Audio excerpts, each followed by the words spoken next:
अस्सलाम वालेकुम। मेरा नाम डॉक्टर अब्दुल मोइद है। मैं चद्दर क्लिनिक दमा एलर्जी वैक्सीनेशन सेंटर रजाना पर काम कर रहा हूँ। आज की वीडियो में हम आपके साथ एक फीडबैक रिव्यू शामिल करना चाहेंगे। हमारे पास एक पेशेंट आया था जिसको एलर्जिक राइनाइटिस का प्रॉब्लम था। अब वो 1.5 माह से जो है मेडिसिन और वैक्सीनेशन यूज कर रहा है, तो उसका माशाल्लाह उसको काफ़ी अब इम्प्रूवमेंट है।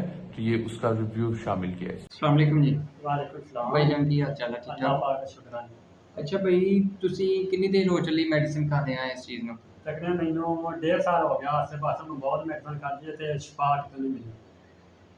माशाल्लाह इत्थे पता लगा सी फेसबुक ते देखा सी डॉक्टर अख्तर अली साहब का चैनल, ते पता लगा मुड़ के इत्थे आके चैकअप कराया। इन्होंने को दवाई खाधी है, अल्लाह पाक ने 1.5 महीना दवा खाधी है। इस तरह अल्लाह पाक ने शिफा दी। दूसरे नंबर पर यह है कि मैं वैक्सीन दवाई डॉक्टर साहब ने अजे 1.5 माह वैक्सीन लगी है, तो अल्लाह पाक ने लख लख शुक्र है कि शिफा दे दी। गां अजे तकरीबन 7-8 माह वैक्सीन हो लगनी है।